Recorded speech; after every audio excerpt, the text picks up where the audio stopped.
Hello everyone and welcome to this video.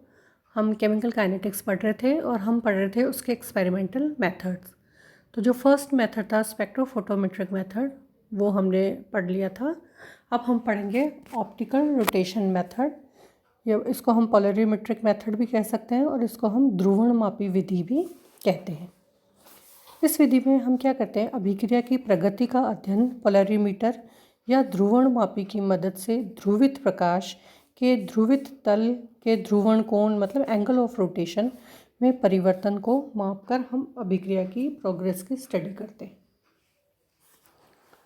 ये सबसे पहले इन्वर्जन ऑफ केन शुगर पे इसको स्टडी किया गया था और इसमें क्या देखा गया कि इसमें जो रिएक्शंस होती है उस रिएक्शन का वेग सुक्रोज की सांद्रता पर निर्भर करता है, ना कि जल की सांद्रता पर।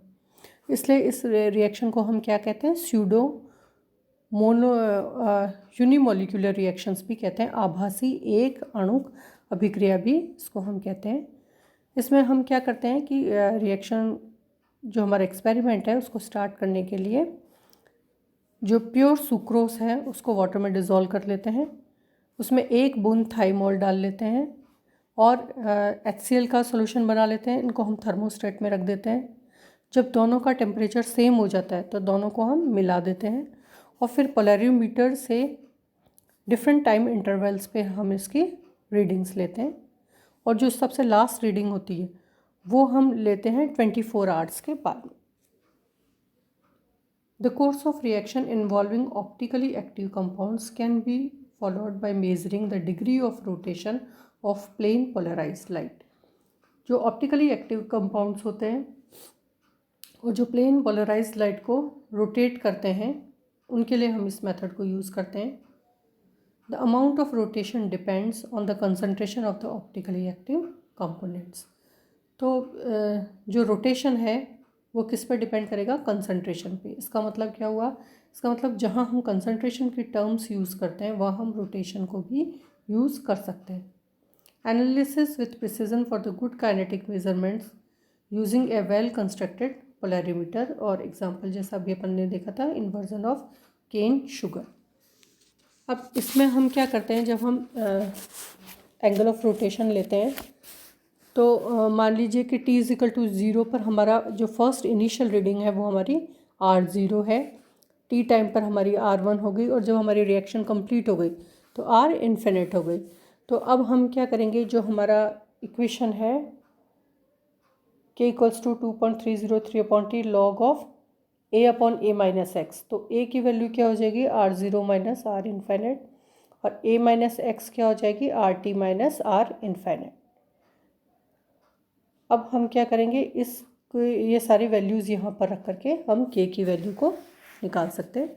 और अगर हम log RT - R0 और t के बीच में ग्राफ खींचे तो हमें एक सीधी रेखा प्राप्त होगी जो कि क्या चीज़ प्रूव करेगी कि रिएक्शन फर्स्ट ऑर्डर है, और इसका स्लोप जो होगा वो कितना होगा, -k1/2.303। इससे भी हम k की वैल्यू को कैलकुलेट कर सकते हैं। दूसरा मेथड है हमारा पोटेंशियोमेट्रिक मेथड। पोटेंशियोमेट्रिक मेथड को हम और क्या बोलते हैं, इसको हम विभवमितीय विधि भी कहते हैं। इसमें हम क्या करते हैं, इसमें हमारे पास एक्चुअली दो इलेक्ट्रोड होते हैं। एक तो इंडिकेटर इलेक्ट्रोड होता है हमारे पास, और दूसरा हमारे पास क्या होता है, रेफरेंस इलेक्ट्रोड होता है। This method is based on the fact that the potential of a reversible electrode in a solution varies with the concentration of ion acting as a reactant or a product। जो एक electrode होता है, reversible electrode होता है, उसका जो potential है वो कंसंट्रेशन के साथ वेरी करता है, मतलब कम या ज़्यादा होता है। इसका मतलब इसका पोटेंशियल और कंसंट्रेशन एक दूसरे पे डिपेंडेंट होते हैं। मतलब अगर पोटेंशियल में चेंज होगा तो कंसंट्रेशन में भी चेंज होगा, या अगर कंसंट्रेशन में चेंज होता है तो पोटेंशियल में चेंज होगा। इसका मतलब अगर हम पोटेंशियल के मेज़र कर लें तो हमें किस चीज़ का पता चल जाएगा, कंसंट्रेशन का पता चल जाएगा। और अभिक्रिया की गति के लिए हमें क्या चाहिए, change in concentration per unit time. तो इसका मतलब हम पोटेंशियल के जो डाटा है उनको कंसंट्रेशन की जगह यूज़ कर सकते हैं। The potential of electrochemical cell is given by Nernst equation. Nernst equation से हम निकाल लेंगे। In potentiometric method 2 types of electrodes are used. 2 तरीके के इलेक्ट्रोड यूज़ होते हैं, एक तो जो इंडिकेटर इलेक्ट्रोड होता है और दूसरा reference electrode. When a chemical change is taking place due to change in concentration of the species in the indicator half cell, a change in the cell EMF takes place.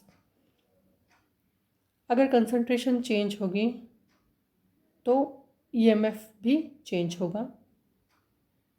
ये हमको पता है, ये concentration वाली terms हैं, तो ये जब change होंगी EMF पे इसका फ़र्क आएगा। Thus it is possible to determine change in the concentration of the species of interest from the change in the cell EMF। तो इसका मतलब सेल के EMF में अगर चेंज आएगा तो कंसंट्रेशन में भी चेंज आएगा।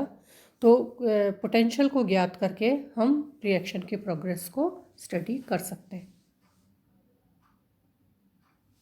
नेक्स्ट मेथड है हमारा इलेक्ट्रिक कंडक्टिविटी मेथड या चालकता मितीय विधि। यह एक ऐसी विधि है जिसमें एक विलयन में दूसरा विलयन डालने पर उसकी चालकता में वृद्धि या कमी होती है। ये उस सॉल्यूशन में जो उपस्थित आयन हैं उनकी प्रकृति के ऊपर निर्भर करता है कि कंडक्टिविटी बढ़ेगी या कंडक्टिविटी कम होगी। अब कंडक्टिविटी हम किसको कहते हैं? प्रतिरोध के उल्टे को रेसिप्रोकल ऑफ रेजिस्टेंसेस कंडक्टेंस। तो जो प्रतिरोध का उल्टा होता है उसको हम क्या बोलते हैं? चालकता बोलते हैं। और हमको पता है कि किसी भी विलयन की चालकता 2 चीज़ों पर डिपेंड करती है, एक तो नंबर ऑफ़ आयंस पे और दूसरा स्पीड ऑफ आयंस पे। इसका मतलब अगर रिएक्शन में पहले हमारे पास ऐसे आयन थे जिनकी स्पीड बहुत अच्छी थी तो क्या होगा? कंडक्टेंस ज़्यादा होगा। लेकिन अगर रिएक्शन होने के बाद में कोई ऐसा प्रोडक्ट बनता है जिसकी स्पीड कम है तो कंडक्टेंस की वैल्यू कम हो जाएगी। The kinetics of the reaction can be studied by measuring the conductance at suitable time intervals of time at a desired temperature by measuring a conductivity breeze। अब हम एक कंडक्टिविटी ब्रिज को use करके conductivity निकाल सकते हैं। देखिए ये हमारा पूरा एक्सपेरिमेंटल सेटअप है। ये एक कंडक्टिविटी सेल है, इलेक्ट्रोड लगे हुए हैं, ये रिएक्शन वेसल है। अब हम यहाँ पर कंसंट्रेशन की जगह कंडक्टेंस की रीडिंग को काम में ले लेते हैं और उससे फिर हम के की वैल्यू को कैलकुलेट कर सकते हैं। इसका एग्जांपल है हाइड्रोलिसिस ऑफ एसिड एनहाइड्राइड्स। तो ये एक्सपेरिमेंटल मेथड्स थे स्लो रिएक्शन के लिए। जो फास्ट रिएक्शंस होती हैं उनके लिए हमारे पास nuclear magnetic resonance, gas liquid chromatography, mass spectroscopy, electro paramagnetic flow methods और बहुत सारे मेथड्स यूज़ किए जाते हैं। तो मेनली अभी बीएससी तक हमें स्लो रिएक्शंस को ही पढ़ना होता है, फास्ट रिएक्शन फिर हम हायर क्लासेस में पढ़ते हैं। Thank you.